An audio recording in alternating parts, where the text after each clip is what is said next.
morning, everyone. Welcome to Destrehan Plantation on this beautiful spring morning. Hi, my name is Tracy Smith and I am the Executive Director here at Destrehan Plantation, located along historic River Road in southeast Louisiana, about 25 miles outside of New Orleans. I'm glad you all could join us today. I wish you could be here in person on this beautiful morning. In fact, today we actually had planned what's called our Heritage Weekend. We were going to have over 50 demonstration and narratives today, but unfortunately due to the circumstances we had to cancel that event. And so in a minute here we're going to take you all around the plantation, show you a little bit about what we do here, talk about our history and the history of this area as well. Just a brief little overview about Destrehan Plantation. In 1968, the property was acquired by the River Road Historical Society, a nonprofit organization that was formed by local residents to try to save this plantation. They put a new roof on the house and started the renovation, and here we are today. We have quite a large number of dependency buildings that, per our mission, that we acquired from around the area along River Road and from other plantations. All of our buildings are handicap accessible. We have an elevator to the second floor of the main house, and we have handicap ramps on all of our outbuildings as well. We offer discounts for senior citizens, school children, AAA, and maybe some various other discounts as well. So we hope that someday soon you'll be able to come and join us where we can open back up 7 days a week, 359 days out of the year. We give tours daily from 9 a.m. to 5 p.m. We offer a daily demonstration every day. It changes from day to day. We have indigo dyeing, 1811 slave revolt narrative, open hearth, outdoor kitchen, and many other demonstrations. So you'll just have to check our website or call us in our gift shop to see what demonstration we're offering that day. And you can see more information about Destrehan Plantation on our website at www.destrehanplantation.org. A couple of little things I'd like to mention. Like I said, our Heritage Weekend, which was postponed this year, but we'll be bringing it back next year, and we'll hope that you'll come and join us and see all of the exciting history that we have to offer here and tell you about. We also have our Fall Festival. We're going to be doing our 48th annual Fall Festival this November. It's the second weekend every November, and we offer over 150 arts and craft vendors on the front lawn right out in front of the house. We have our 190-year-old mule barn. That's also our venue where we have antique vendors set up during the festival. We have our food area over in the pavilion and our stage where we have music acts and many, many more things for children, adults, elderly, everyone. Everyone's welcome to come, and I hope you all will join us. But right now we're going to take a walk and we're going to go meet Evelyn Carbone. She's one of our historical interpreters here at Destrehan Plantation, and she's going to tell you a little bit more about the history of Destrehan.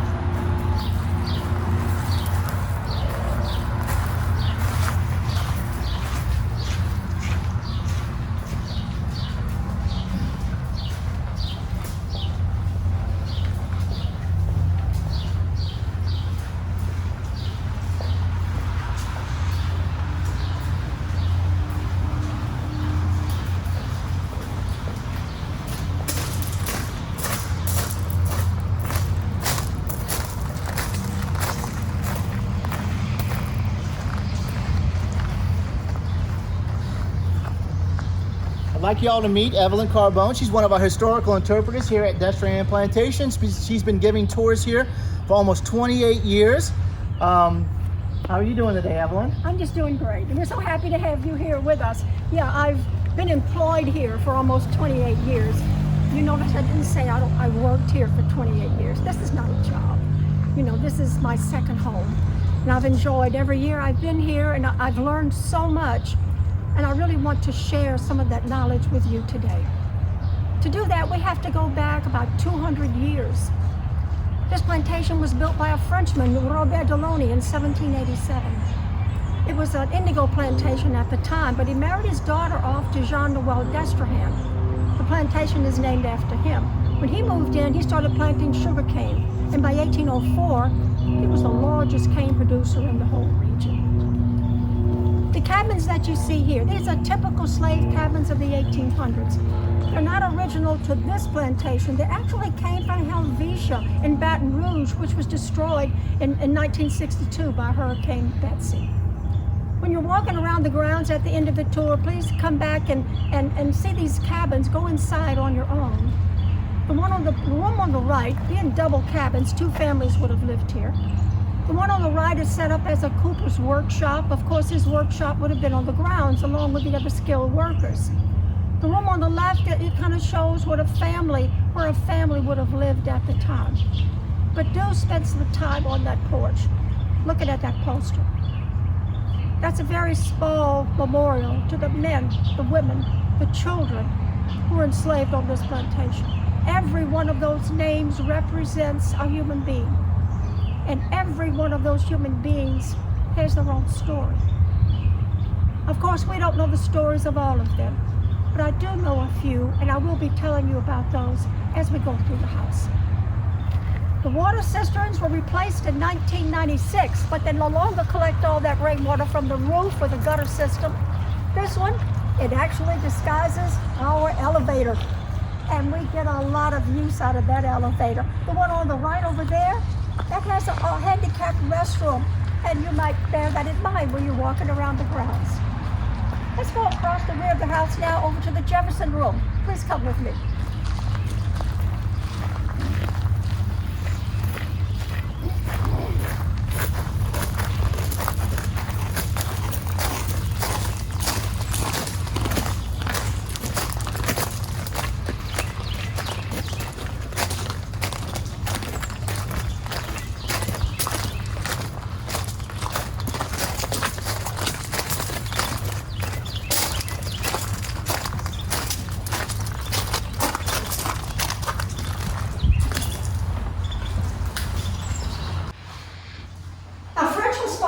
House for over 3 generations. So I generally greet Marguerite with a bonjour, Marguerite. She has her own story. We know a little bit about it. She actually came from another plantation.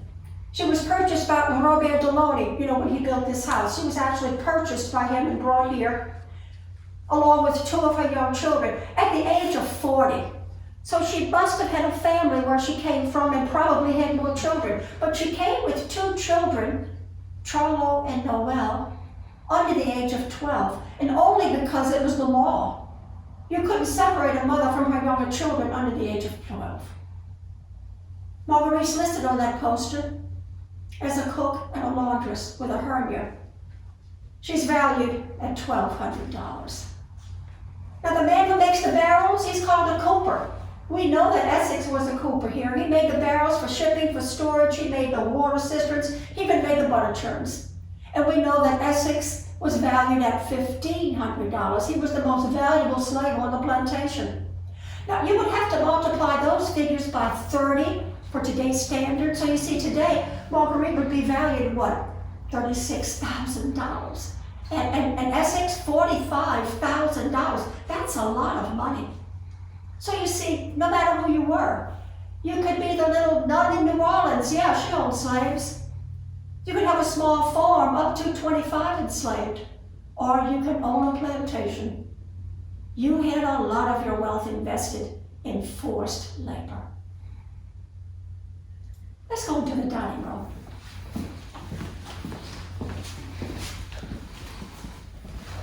You're going to hear me talk about Judge Ross.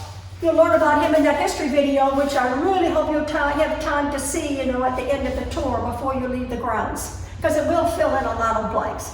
Judge Ross married one of Destrehan's daughters, Louise O'Deal. He was so wealthy, he actually sent to Italy for gold marble mantelpieces. The 12 years the house was vacant, you have to see that video to find out why. They were all stolen. So what you're going to see throughout the house is called faux marble or false marbling. It's actually cypress painted to look like marble. That's a centuries-old art form. See the pineapples? Now, if you were coming to visit, and I really wanted to impress you, I would have purchased those very expensive pineapples and placed them on the mantelpiece. Now, you just didn't come for dinner. You just didn't come, say, for a long weekend. You came and you stayed. And you stayed. And you stayed. But if you came down for dinner one afternoon and those pineapples were gone, there was a subtle hint maybe that it's time you left as well. The next time you have out-of-town guests, buy a pineapple. Tell them the story. This was not only their dining room, it really was like a multi-purpose room, and for that reason, they have to use drop-leaf tables like the two you see here. That afternoon meal lasted about 2.5 hours. After each course, the china and the tablecloth would be removed and then reset for the next course. When you got down the living room, it was time for dessert. Now, we all know the French are very good at making desserts, right? Their pies and icings, and I gained 10 pounds when I was over there. But did you know that they enjoyed Jell-O as well? It just didn't come from a box. They got it by boiling pig's feet down into a thick gelatin, coloring it, say, with spinach to make it green, and to get this beautiful red color, they used something called cochineal. You ever hear of it? It's pulverized dried beetles from Latin America. I'm staying with the box. This is the oldest piece, actually, we have in the house. It's called After the Hunt. You see, it's loaded with all these different kinds of foods that surrounded the plantation. And I thought one day, now, how would Mother Reed prepare all of these different kinds of foods?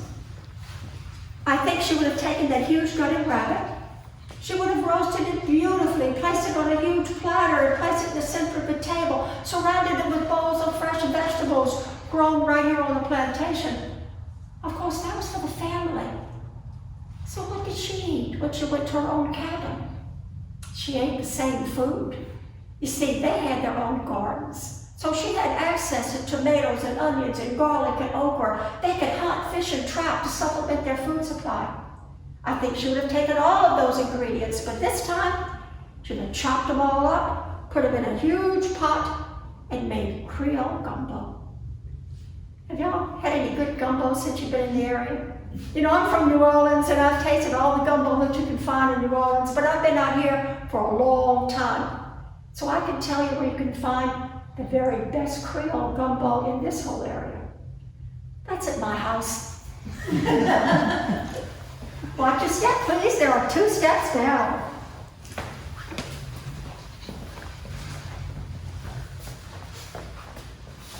When Judge Ross remodeled the house in 1840, he also enclosed the whole rear gallery, and that's when he placed his formal staircases inside. So this actually became the formal entryway. But the front of the house would always face that Mississippi River. We'll talk about that when we get on the gallery. So please join me upstairs.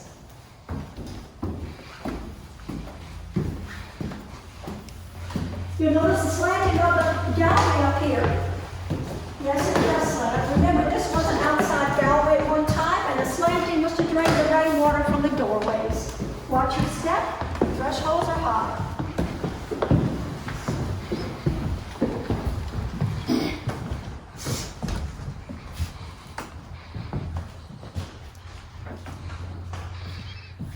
The model was actually made by Tulane University, architectural students at Tulane University.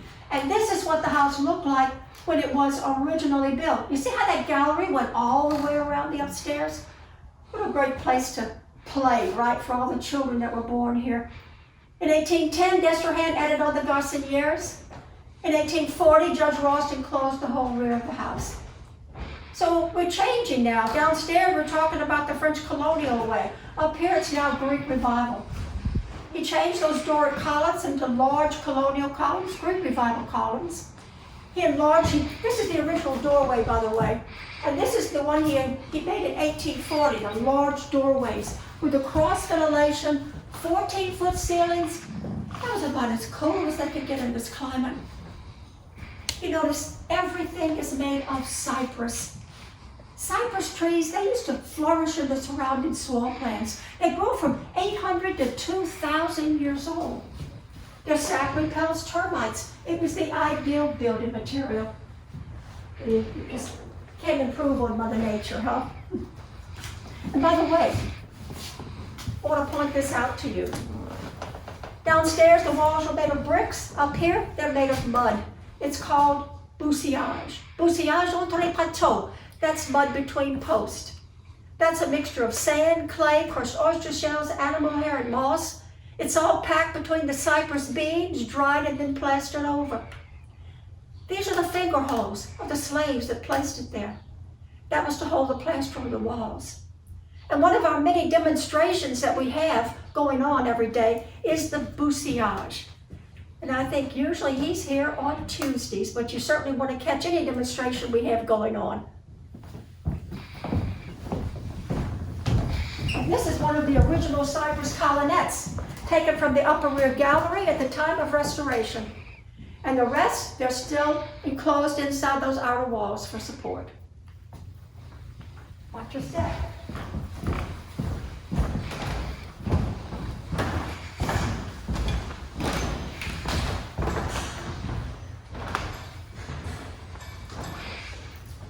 Welcome to the ladies' parlor. This is where you get to meet some of the family. I talked about Judge Ross, that's him over there. He married one of Destrehan's daughters, Louise O'Deal. Celeste Destrehan had 14 children here. 4 died at a very young age. Out of the 10 that survived, only 4 were boys. And of course, they were expected to carry on the family name. I think every family has a black sheep, someone they'd rather not talk about. In the Destrehan family, it had to be Nicholas Noel. He was the only son that lived over the age of 30. And of course, he was expected to carry on the family name. He had to have a son. His first little wife, Victoire, she's 14, he's 22. Not a very happy life for Victoire. He abused her terribly for 5 years, even beating her at one point in the presence of her family. She was able to obtain a separation of bed and board with alimony. Nicholas, he was a very eccentric type of person, but a very inventive man as well. Did you know that he actually founded the town of Gretna right across the river here, among a lot of other things? But in August of 1823, he lay here dying. In September of 1823, his brother Guy died of yellow fever along with 2 of his 3 daughters. In October of 1823, Jean-Noel Destrehan dies at the age of 69. But Nicholas, he swore he's being poisoned by his house servant, Flora. Well, it was known if you were cruel to your family, you were also cruel to your slaves, and vice versa. So I think if Flora was poisoning him, she had good reason. I say go, Flora. I've never found out what happened to Flora, but records show that Victoire comes back and nurses him back to health. He survives. They reconcile. He buys her a townhouse next to his own in the city. He lavishes her with all these gifts. She becomes pregnant for the first time with twins. That was a death sentence in those days. Poor Victoire. She gives all of her personal effects to her sisters. She gives her townhouse and $10,000 to her beloved husband, Nicholas. 5 days later, those twins are born. They die. Shortly after that, she dies as well at the age of 25. But remember, he's got to have a son. Off to France he goes. He finds Henrietta Navarre. She's 16, he's 32. Marries her, brings her home. She gives birth to 6 children, 2 died in infancy. That left Nicholas at the time with just 3 daughters. But before Henrietta died, at the age of 26, she had given birth to a son who actually survives. And his name was Asby. Asby was the only grandson that Destrehan would ever have out of his 14 children to carry on his name. Asby died in Paris of smallpox at the age of 28, and he left no male heir. So when Asby died in 1862, so did the French noble name of Dear Trail of Destrehan. This is one of Destrehan's daughters, Zelia. He married her off to a Scotsman. That had to be the talk of the town. Here comes a Scotsman, young man, admittedly from a family who are drunkards and always in debt. But by the time he marries Zelia, he's a millionaire. He never raised sugar cane. He wasn't a Roman Catholic, he was a Protestant. And he was 30 years her senior. She was about 15, he was 45, but remember, he's a millionaire. So all those other things really didn't matter. She had lots of trips to New York on buying sprees, but on one of those trips she died unexpectedly at the age of 30, never having any children. Henderson outlived her by 8 years. And of course we can't leave the room without reintroducing Elijah here. Elijah, she married one of those 4 surviving boys, Guy, who died with 2 of his daughters. She was widowed when she married Guy. She's widowed again when he dies in a yellow fever epidemic. That doesn't stop Elijah. She moves off to France. She marries again. She's widowed for the 3rd time. And I think she proudly wears those 3 rings on her left hand that indicate she outlived all 3 husbands, who they say died of natural causes, of course. Let's go into Lydia's room.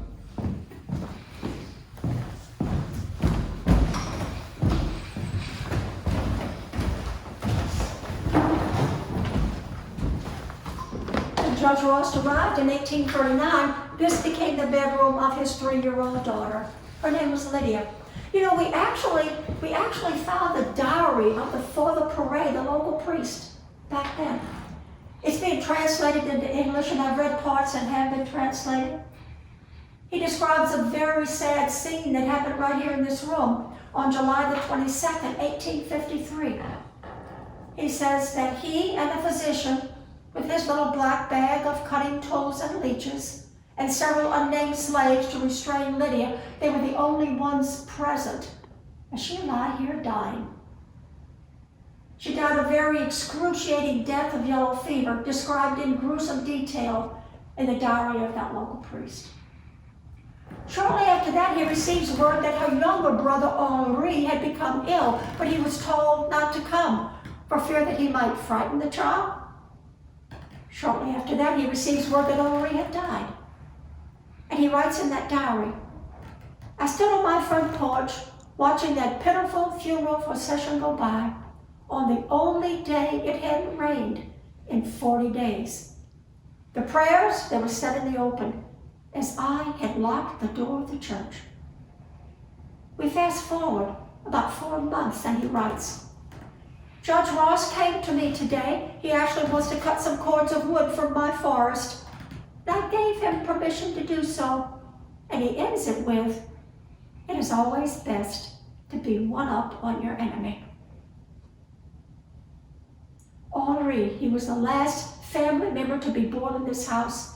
He died here at the age of 12, along with Lydia and 10,000 others in 1853. In the cabinet on this side of the house, you see a hand-carved marble bathtub. Family tradition says that was a gift to the Destrehan family from Napoleon Bonaparte. Napoleon and Destrehan had very strong political ties. It wasn't uncommon to have several bedrooms in those days. Mama is right next to the nursery. Papa, he's on the downriver side of the house, far away from those crime things as he can get. Now, this beautiful hand-carved mahogany bed was built by Dutriel Barjon. Barjon was a free man of color from Haiti. He had a shop down on Wall Street in the 1800s, a very famous furniture maker. And like whites and Creoles, he also owned slaves, about 12 in his shop, but they weren't allowed to sign their pieces as he did. Free people of color.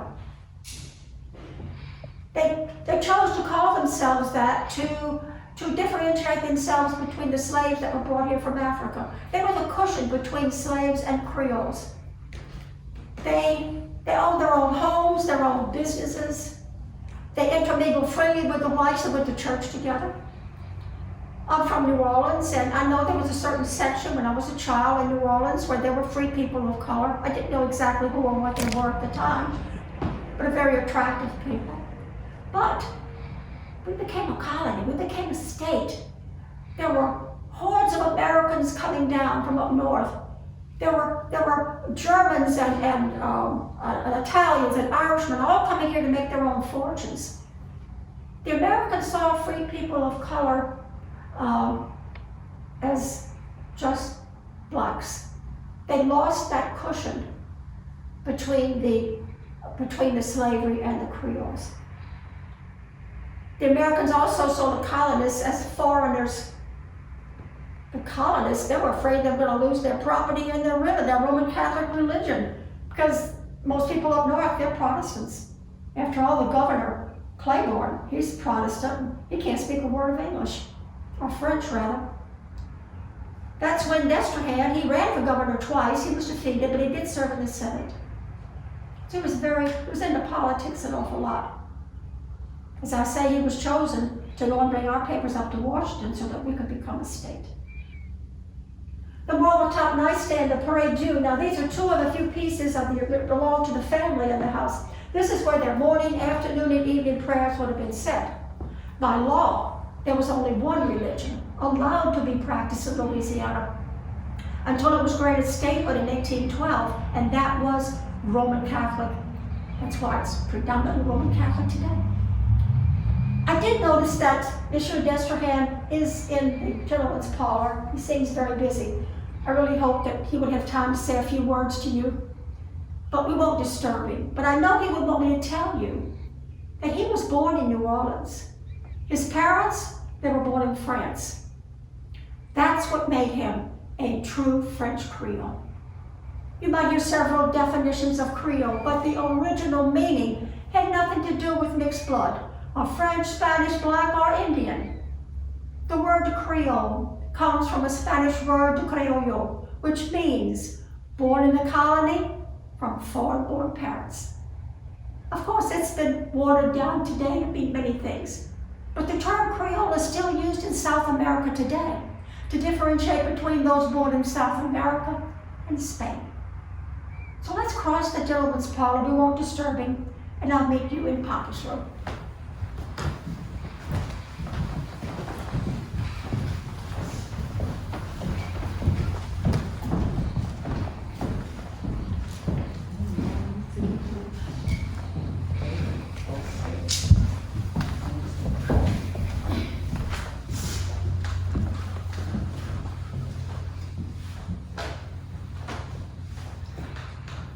This was the gentleman, the master's bedroom. And remember Judge Ross? We talk about him a lot. Judge Ross and Louise O'Deal, they had a son. His name was Emile, and he was a judge as well. He was the one that sold the plantation in 1910. Once his family lived here for 123 years. And you might ask, well, why did he sell it? Well, we'll talk about that a little later. But right now, let me tell you about the largest slave revolt that ever happened in the United States. And we'll do that on the front gallery.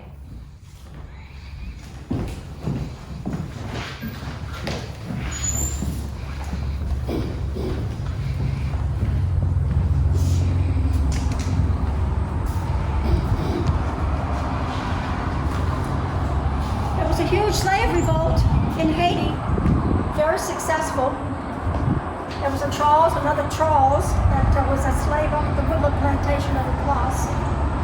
He thought he would do the same thing here, so he started planning this big revolt for January the 8th, 1811. He gathered a whole bunch of slaves. Some were forced to join by gunpoint even.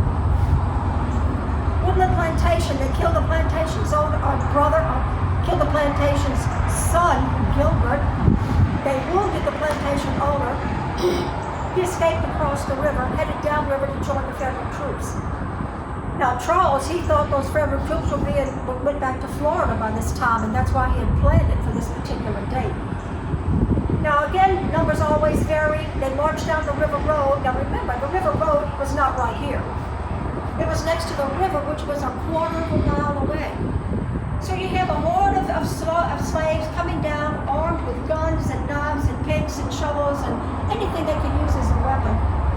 They came down the road burning, pillaging, killed another plantation owner.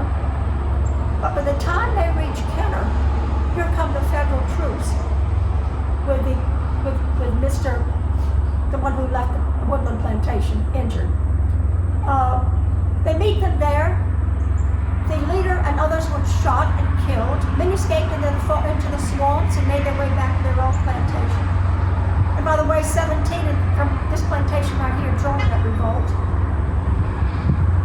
45 were captured, brought back here. Trials were held here. Those who were guilty were brought back to the plantation where they lived and shot. And was the European custom. Their heads were taken from their bodies and placed on poles and put in the front of the plantation where they lived as a warning to the other slaves. The 3 that were captured from here, Destrehan sent to New Orleans to be tried because he didn't want to try his own. This revolt was not talked about for some years because they didn't want it known that circumstances were a little different. It would have been very successful. Now, of course, after that revolt, things tightened up. Slaves could no longer go to other plantations and meet with other groups. They could no longer be taught to read or write. And in time, those rules were less and less. So what about, why was this plantation sold in 1910? We have to go back 44 years to find that out. Let's do that on the rear gallery.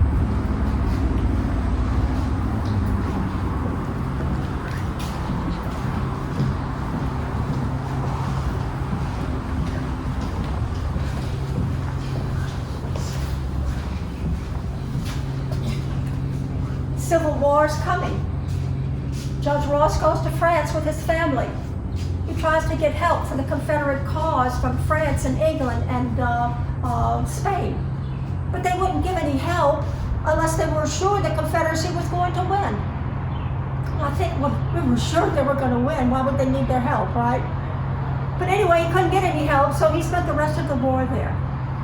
Meantime, this plantation is held by federal troops in 1862. As the war is coming to the end, we have thousands of freed slaves and whites who are starving. This plantation, along with 3 others, was set up as the Ross Home Colony. They promised freed slaves food, shelter, clothing, medical care for 10 hours of work a day. This was the most successful of the other colonies, because we did have 2 hospitals here. So the elderly and the sick were sent here as well. 1865, Judge Ross returns. He gets a pardon from now President Johnson. He comes back and there's going to be a large crop that year, so he agrees to lease the property out for another year. He needs the money. He's destitute. I'm sure he must have stood here, looking out. This is not the plantation he left. He could stand here before he left and he saw a very, very busy village. Sugarcane refinery, blacksmith shop, tannery, shoemaker, grocery store, 2 hospitals, and much more. Over 50 dependencies. Now what does he see? He sees them filled with freed slaves, not only from this plantation, but others surrounding it as well. Men, women, and children who are transitioning here, going into their new life as free people with new challenges. His good life is over. He dies here in 1868 at the age of 69. What about his wife? Well, number one, I think when I'll backtrack for one moment, Judge Ross, his past must have come before his eyes. He arrived in this country from France, very prominent. He married into the Creole family of the Destrehans. He became a Supreme Court judge. He owned a huge plantation, 210 slaves. What a change. Louise Odile Destrehan. No more parties, no more teas, no more Mardi Gras balls.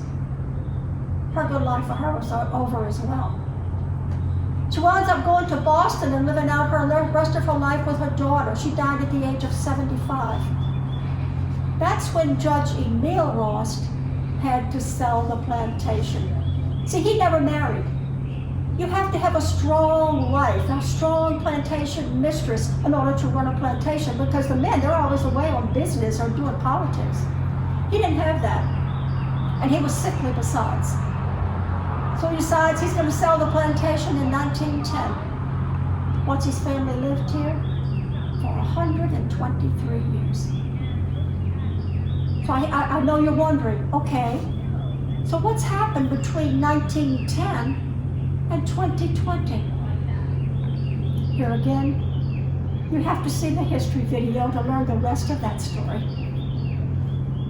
This is where my tour ends, folks. I'm so glad that you came here today. And on behalf of the River Road Historical Society, who is a nonprofit organization, by the way, I want to thank you for purchasing that ticket. Because when you purchased that ticket to come here today, you became a very important part of the continued operation of this historical site. So if you have enjoyed your tour, I hope you have. I hope you will go on TripAdvisor, Facebook, tell the rest of the world your experience here. That's free advertisement for a nonprofit organization. Hi, one of the great things about Destrehan Plantation is that we have daily demos 7 days a week. I am the indigo demonstrator. Indigo was the first cash crop on this plantation. While we're known as a sugarcane plantation, 1787 up to 1804, we were actually an indigo plantation. It was the largest cash crop coming out of Louisiana in the 1700s. This is an indigo plant right here. This is actually a Louisiana native indigo. There's about 300 varieties of indigo around the world, and many of them made of blue dye. The indigenous people here use this plant. However, here's a crop we did not. We imported indigo from India. It almost looks like the same plant. This makes a better blue dye then. The slave that were brought here from the Senegal Gambia region, and they were more familiar with this plant than that one. They knew what to do with this one. They discovered that this made a dye about 5,000 years ago in ancient India. Back then, that was extremely expensive. There weren't too many things in a natural world that would give a true blue dye. That drove the prices up. Kings, queens, and pharaohs, they could afford it. Common folk could not. By the time they'd grown in Louisiana, they introduced it in the year 1740, the indigo dye from here was mainly going to France to be used in the military uniforms. Now, to harvest it, to process this plant, this is a perennial plant, so it doesn't die at the end of the year. It can live for many years. And when they harvested, they did not dig this plant up, plant a new one for the next year. They cut some branches off of each of those plants, left it, it grows back. They got 3 to 4 harvests a year off of each of those plants. In fact, they preferred these little newer leaves here rather than the older ones. This, according to them, made a better blue dye. At the end of the day, after they've harvested their leaves and stems, they're going to bring everything to their indigo shed. It would have been back in this area here. There's a 25-foot high shed to house these vats.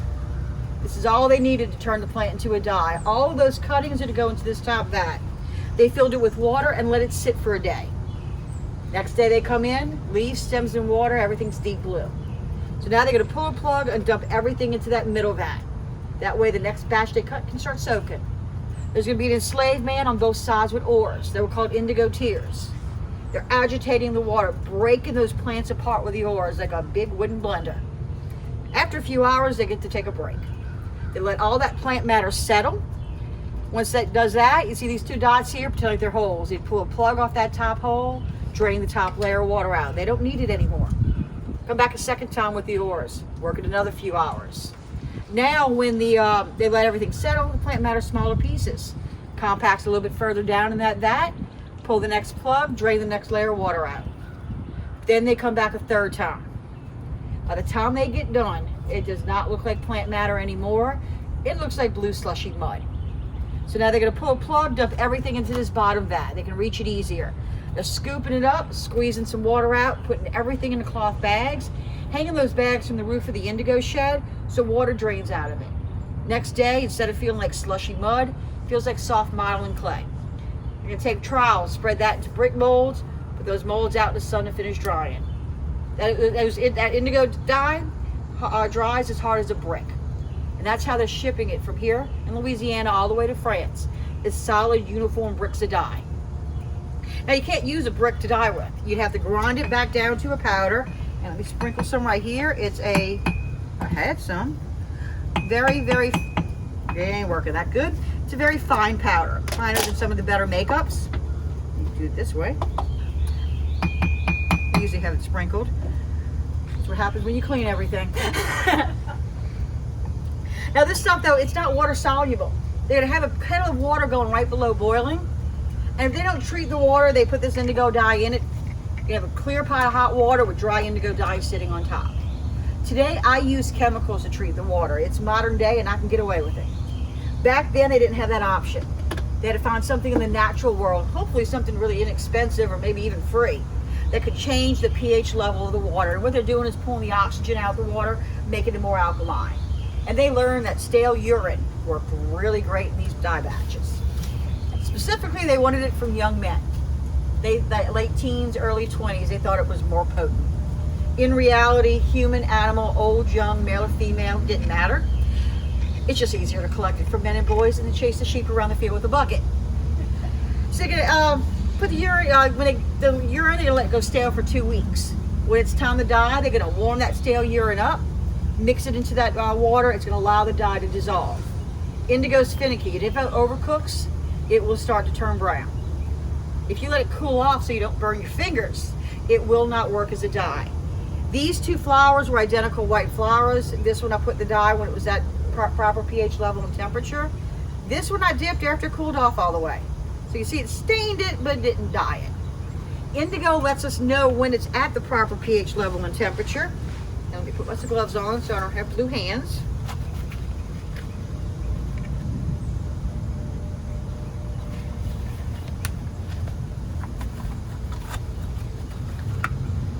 Put this whole thing in there. It comes out green, but as the oxygen in the air is reacting to it, it will start to turn blue. You see it's starting already. It's just as water's dripping out, and I can kind of squeeze some out, and you see it'll turn a little bit blue faster. It will dry blue. Everything on my table is all blue. This stuff's not color fast though. So after they would dye it, they would have to set the dye. And what they did, they would soak it in vinegar. They found that worked really great.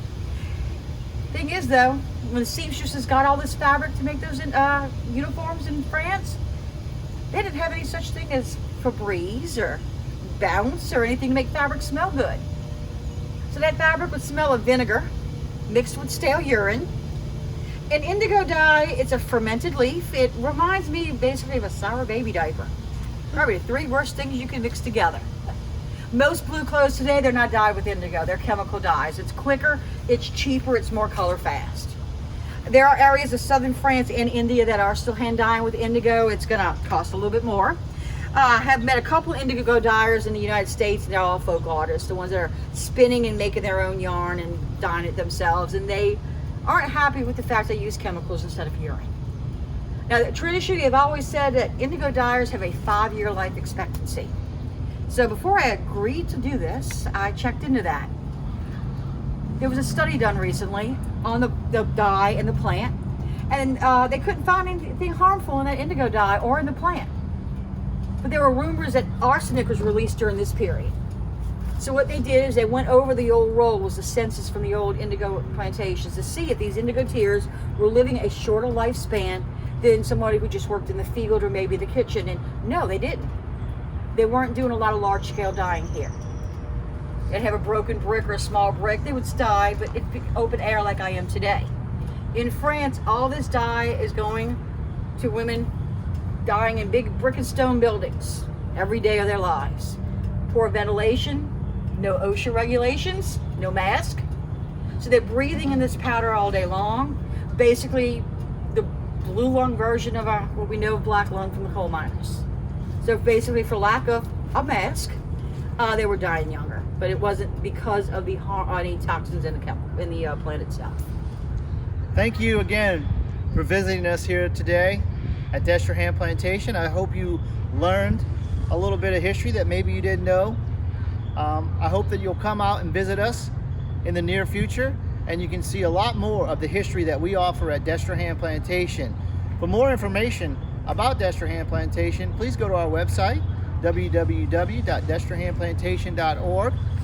You can visit us here 7 days a week, 359 days of the year, coming in the near future. So thank you again.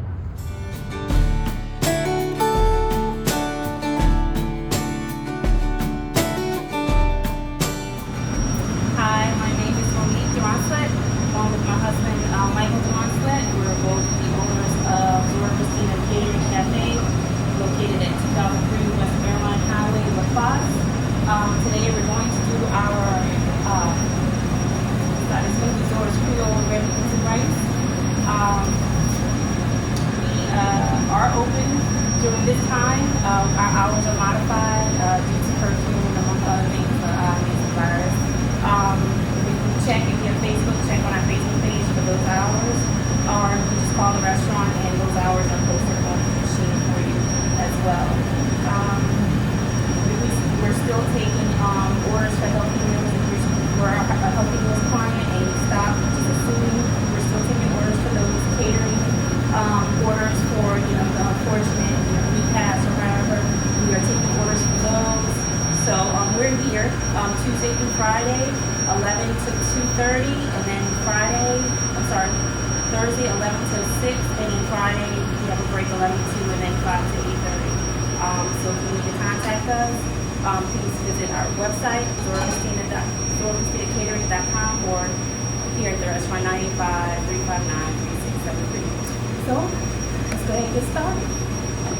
All right, so what we're gonna do is first, I soaked my red beans before, because as you know, you soak them, they're gonna bust open and they're gonna be nice and pretty. You want them to take a shot? What I do is add a little water and some chicken stock that we render here in the restaurant. As you can see, the beans are nice and open, they're bust open, so that we're gonna make a nice cream. So what we're gonna do is just gonna let that boil. And while that's boiling, we're gonna add some seasonings to it. Got some onion, diced onion, quarter-inch diced onions. Just gonna dump all that in there. You don't have to saute it. Some people do, some people don't. Preference. Minced garlic, fresh minced garlic.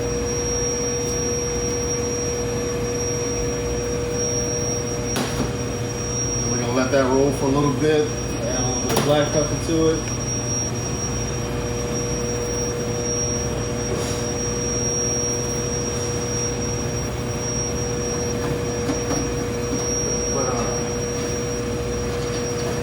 Couple leaves of bay leaf in it. We're gonna get this going. Once it comes to a boil, what I'm gonna do is I'm gonna add the rest of my product in. I use chicken stock because what I do is I dilute it because I don't want it to be too salty. Because I am gonna be adding pickle meat, some nice good pickle meat rib tips, which I've already took the salt out of them. I boiled them, took the salt out of them, most of the salt. Pickle tips, and I'm gonna put some Verone sausage in it as well. So that's all we're gonna have salt in it. So I don't like my beans over salted. So we're gonna play with the salt at the end, at the finished product. So once we get this going, we'll be good. Quick stir.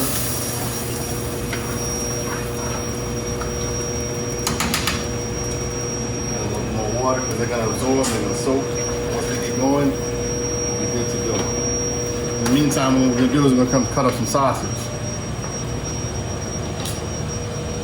Gonna do half moons on them, nothing fancy.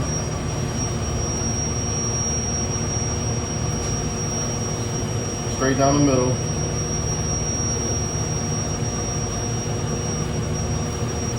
Then we're gonna cut them on a bias.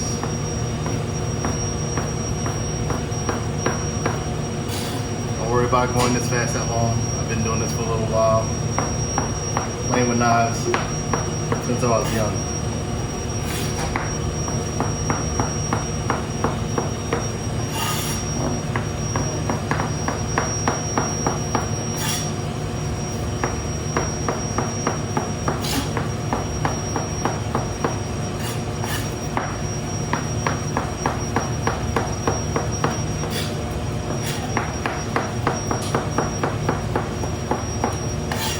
Yeah, a lot of people say it's a lot of meat. Well, from the several, but I like a lot of meat in my food. We got a sausage cut. That's gonna be out the way. Change gloves. I'm gonna change gears. Finish cutting my bell pepper. We're gonna use an orange bell pepper. It's a little bit milder, and it's gonna add some color. It's gonna make it nice and pretty.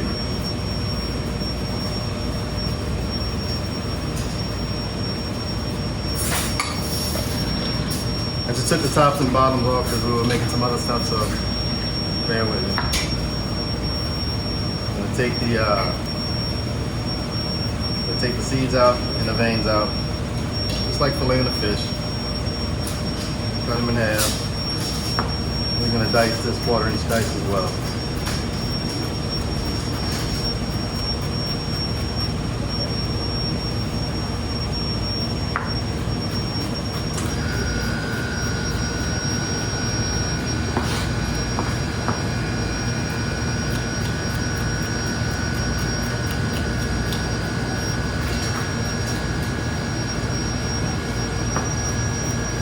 Alright, once we got this diced, we can go ahead and add this to the goodies in the pot.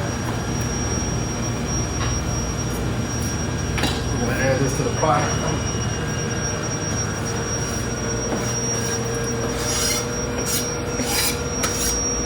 Keep that going. What I also have here is some fresh jalapenos. We all like a little spice in our life. We're going to put some fresh jalapenos. Everybody does their red beans, it's different. This is the Zora Christina way.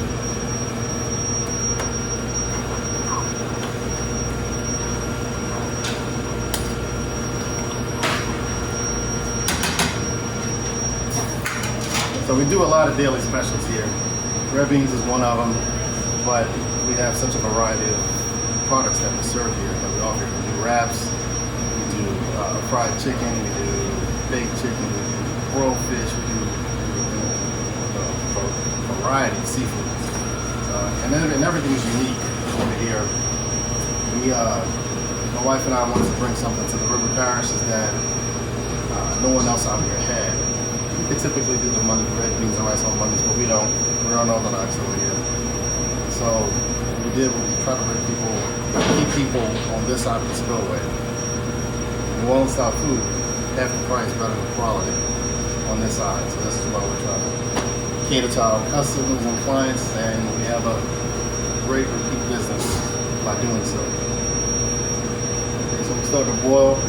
It's gonna boil for about, can't give you a time on it, but once it starts to boil, you wanna watch it, because once that water starts evaporating, the beans are gonna settle down to the bottom. You don't want that, because that's when they'll stick. You're gonna keep stirring them every once in a while, and once they get good and busted, then we're gonna cream them. What I mean by creaming them is we take the back of the spoon against the side of the pot and smash them a little bit. So that way they'll get that good creamy texture. And at the end, we'll finish it with some fat. This fat is good. So now that it's starting to boil, what I'm gonna do is I'm gonna add the spices to it, the meats. So this is gonna be our pickle meat, rib tips. We're gonna slide our smoked sausage.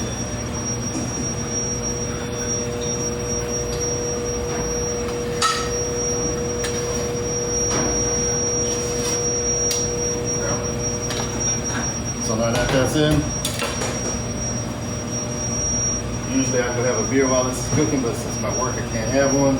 It's okay. Wife don't like to drink it on the job, but it tastes better.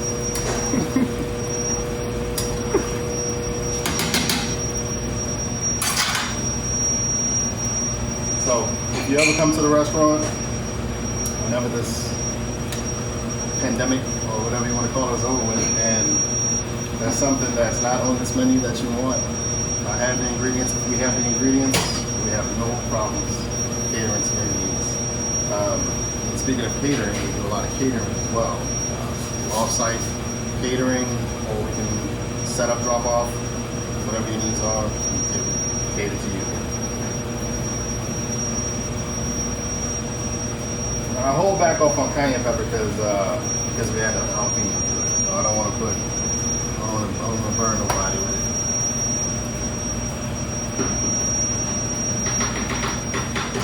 Miss Monique, is there anything you'd like to add to the camera?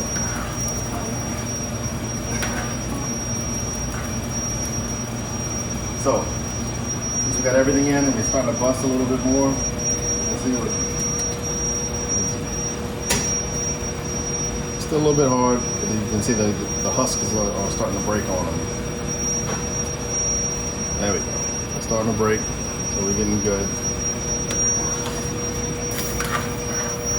So it's gonna take a little while for those to render down.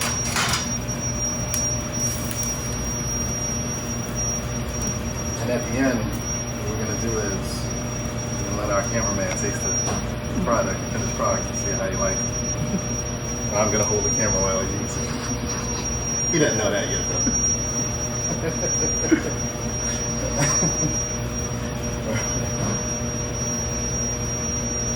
So a little bit about us. We've been here for 4 years. Hoping to make it many more. Servicing them. Great parishioners of St. John and other surrounding areas. I've been in the business, in the food industry for 16, 20 years, somewhere around that. Professional wise, been cooking since I was little. Same thing for my wife. She's got a passion for food. And since she wanted to do food, it's ironic because when I left the food industry, I went to law enforcement. And she was a nurse. So she said she wanted to open a restaurant. I was like, fine, I'll help you open a restaurant. But then, so she did was she suckered me out of law enforcement back into the restaurant business. So now I'm here. Which I don't mind, but I enjoy cooking with her every day. It's fun. We have our good days, we have our bad days, just like everybody else, but it's good. Now we got a good boil on. Like I said, what we're gonna do is take the back of the spoon, bring them up to the side of the pot, we're gonna smash them. It's gonna help start to cream them. And what you're doing, you're taking this water, it's gonna evaporate, you're gonna reduce it, start reducing by half. We're gonna reduce the amount of water that's in it. So that way it'll help with the creaming process as well.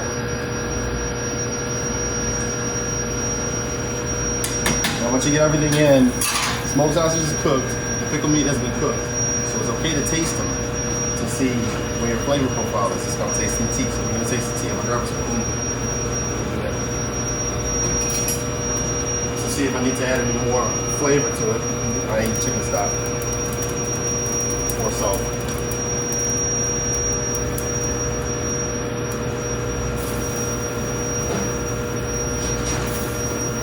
Let's go. Looks like I've been doing that over twice before.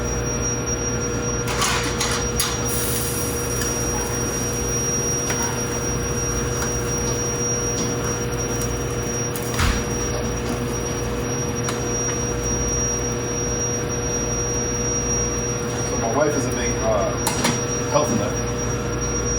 So what she does is she does these healthy meals. We do these healthy meals that we prepare your meals for you 7 days a week, lunch and dinner, and we'll have them ready for you to go. It's a portioned, healthy meal for you to accommodate your workout plan. So she has these forms that are available to fill out. She has them online. You can visit our website at ZoraChristinaCatering.com and check out the menus, as far as catering and whatnot. If you want to get in touch with her about it, you can email her at ZoraChristinaCatering@gmail.com. That'll be something that we're going to continue to do. A lot of people like not having to cook, having everything prepared for them. So they just pop in a microwave for a second. It's good to go. Fresh, well seasoned, not over salted food.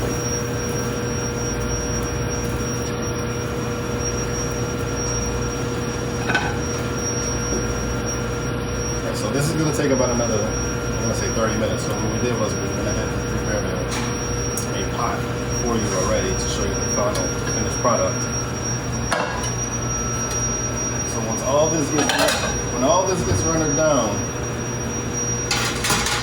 and you cream your beans right, and all this cooks down, that finished final product, some nice creamy beans. Nice Creole red beans. The pickle meat and smash sauce. Monique. Monique. Monique. Yes. Get the rice, please.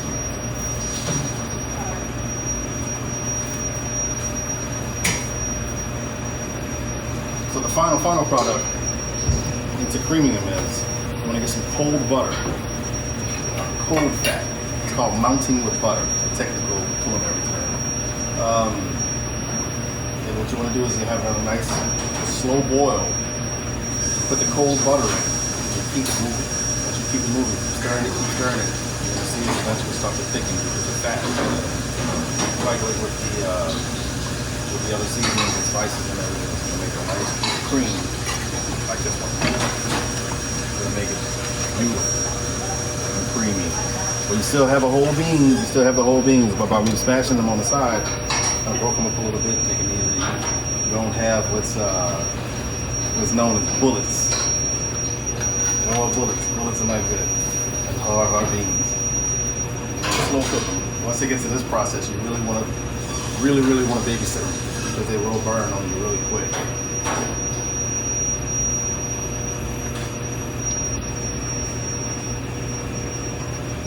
Alright, so we got some rice.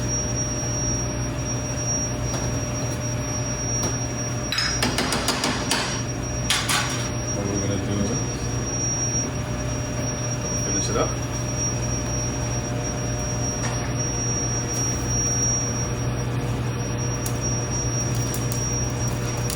Nice, beautiful. Oh. Cameraman didn't know you could get this, did it? On top of it with some green on it.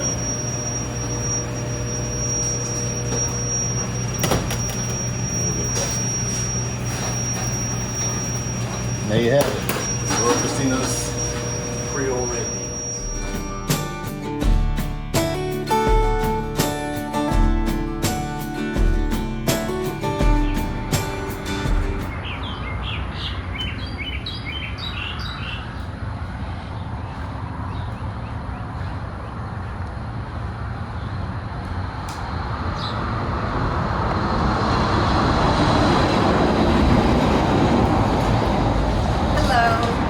Welcome to San Francisco Plantation. My name is Kim Bondo, and I'll be giving you a virtual tour of this beautiful home that was completed in 1856 in Garyville, Louisiana. Come and let me show you around. We're going to be entering through the front doors of the mansion. Come on in.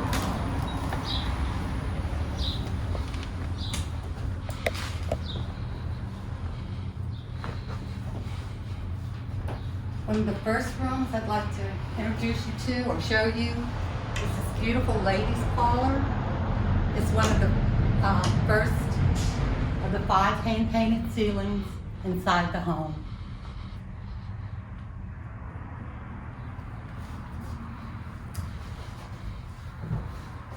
And this house is symmetrical, so whatever's on the east side is on the west side, on the north side. But this beautiful men's parlor.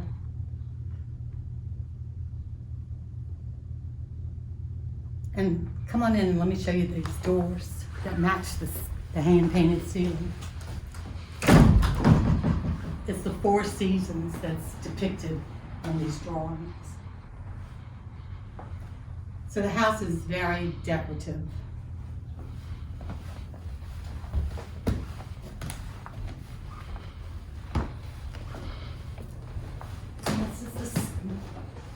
The study for Mr. and Mrs. Marmion.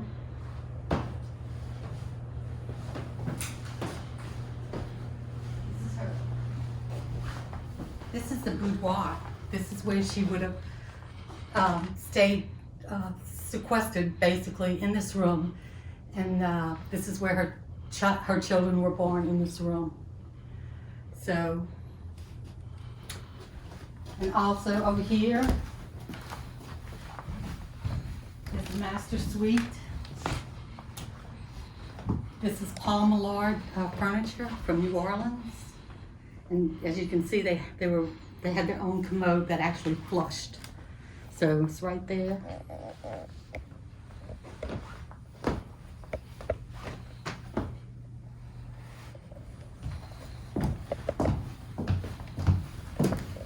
And this room is a loggia, and we feel that this is where the family would have really eaten most of their meals. But they do have the formal dining room downstairs that we'll be going to in just a minute. And this, it's all central passageways. There's no halls.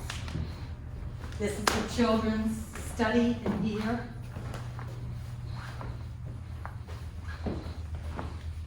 This is actually a fainting couch. As you can see, it goes down. So when they would open up the corset and let the ladies breathe a little bit, the blood could rush to her head. This is also a plate-out piano. And the mistress of this house, Louise von Sebold, she did play piano and organ, and she played for St. Peter's Catholic Church and St. John the Baptist Church also. Then we have a beautiful children's room. And they have the pen and ink doors with the tiger wood. And it's all cypress wood that was painted. So, and this would have been the boys' bedroom, but they would have only lived here until they were 12 or 13 years old. After that, they would have been in another part of the plantation. That all was beautiful.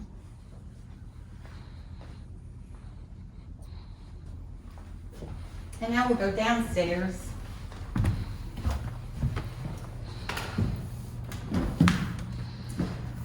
One of the little girls actually fell down one of these staircases, and she did die.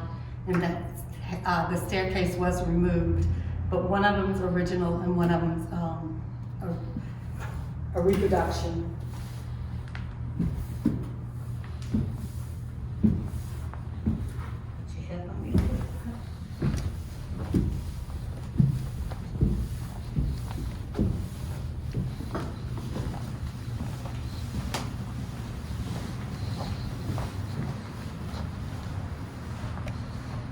And now we're in the formal dining room. This is the only formal room downstairs. And it also has the hand-painted ceilings and the faux marble. It's faux wood and faux marbling. It's also the fireplaces were all faux marble. So, and on this side of the plantation,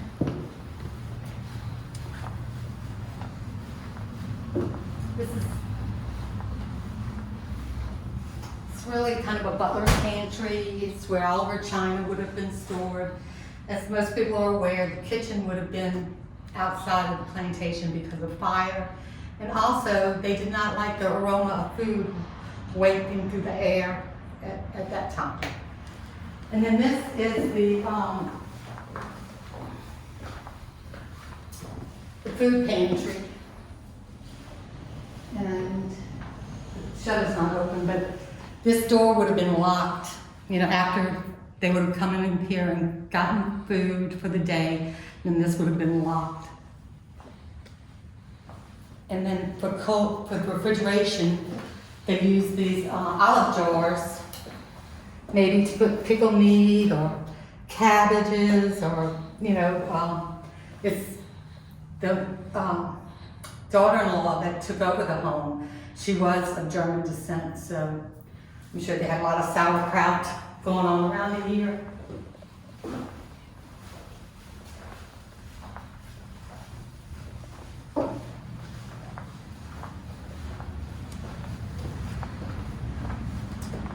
This is actually a picture of the sugar mill that was dismantled and taken to Panama City, Panama.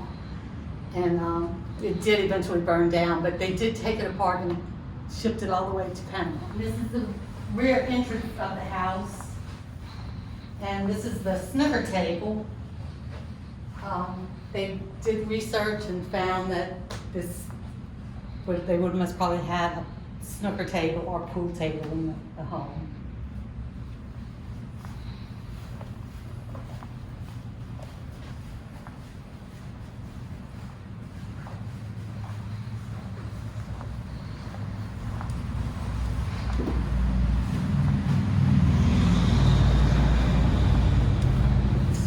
And then these are some really beautiful pictures of the home before the levee came. You can see the beautiful gardens that were here.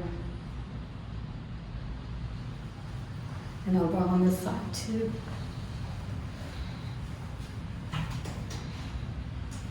And then this is the house in disarray at one time. We're not sure of the exact timeline, but maybe it could have even been after Hurricane Betsy. And this is the wine room. The house is structured where if the house would have flooded, these bricks are laid in a herringbone pattern and it's laid in sand.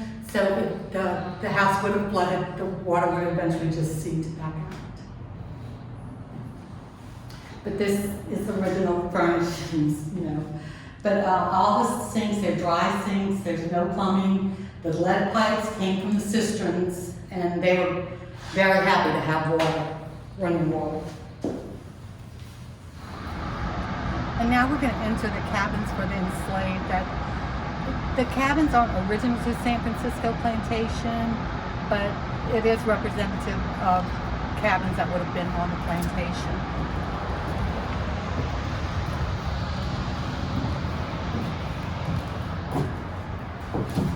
On this wall right here, these are the inventories of the enslaved for San Francisco plantation.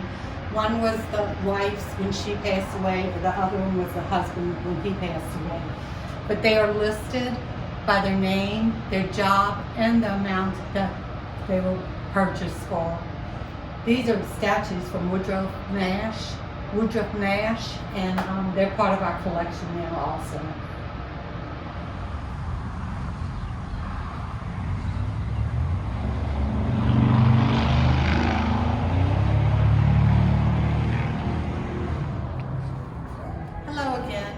Welcome to the Sugar Mill Pavilion. This pavilion was actually built in the 1940s, and it was way back in the property.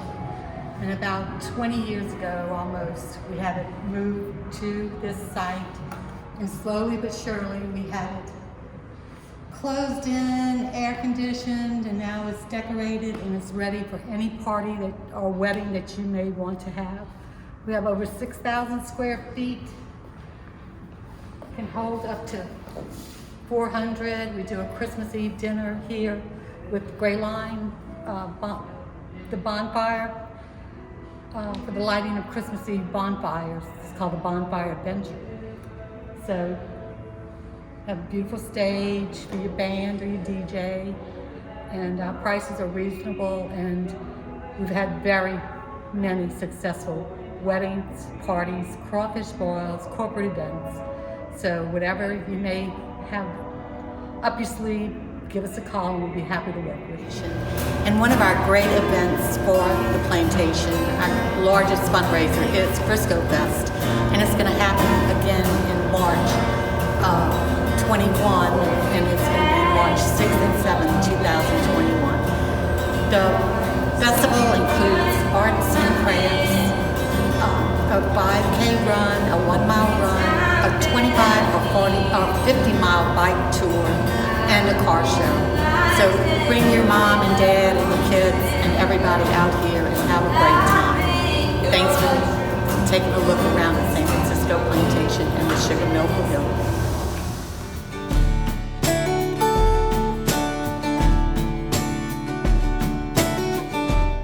Gonna lay down my burdens down by the riverside. down by the riverside, down by the riverside. I'm gonna lay down my burdens down by the riverside. Study war no more. This tour picks up where the plantations stopped.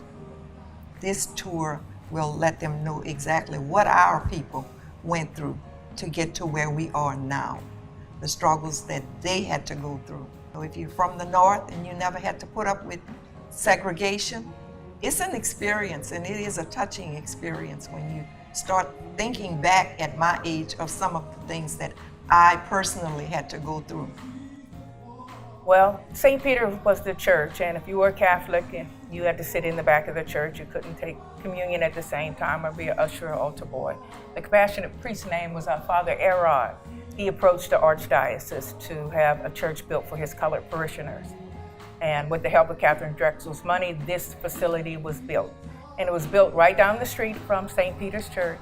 And it's on the National Registry because it was the first Black Catholic church built specifically for Black Catholics outside of the Archdiocese of New Orleans. That still remains today. And so that's why we were on the National Registry. It was a significant accomplishment for the people of color to have their own church where they could operate in any capacity in the church. And so from day one, it always represented the goodness of people. Lady of Grace was a very big cornerstone in the whole community. Very, very a lot of pride was there, and it was the place to go. It was the place to be. You had people from all over trying to get into the school and also attending the church. Edward Hall was a member of this church back, in the years. And he was instrumental in getting Thurgood Marshall to come. And they met here in this church in order to help people to get registered to vote. One of the reasons that we were fortunate enough to receive the church building is because when they decided to build a new facility, they considered tearing the building down, but the cost of it was going to be enormous, like $30,000. And someone found out, of course, that I was a pastor in the local area that had just moved back home from Los Angeles. And I was pastoring the ministry out of my home. And they came and asked me, would I be interested in it? The only stipulation was we would have to move it within 2 months' time. Once we got involved in the move, and then people in the community started to see the significance. It's as it was revealed to us the significance of this church. Not only were we getting a church building, which we needed, but we were saving a piece of history. So it took on a whole nother light of us just having a church building. We are preserving a legacy that might not have been remembered. Yes. You're not coming to an abandoned building or an empty building.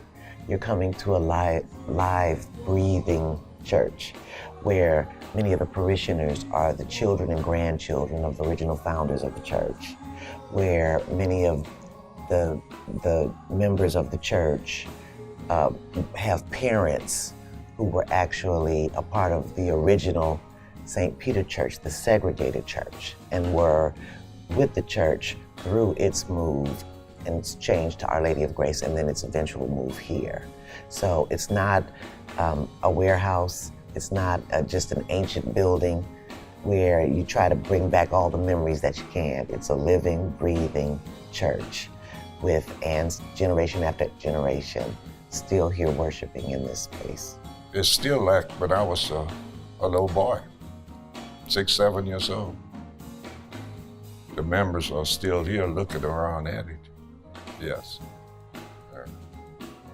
There's a historical tour and a Soul River tour at Historic Riverlands that will help you to see the complete picture of the African American experience from slavery into the current times. Plantation tours will show you where they lived, how they lived, perhaps, during slavery. But there's thousands of stories, thousands of pieces of history of African Americans after that point. And this particular tour will help give you a better picture of the African American experience in this region, and then also African American contributions with the Soul River Tour that so many people, even African Americans, don't know about. And so I think it's a vital thing in that it will complete your experience in this region.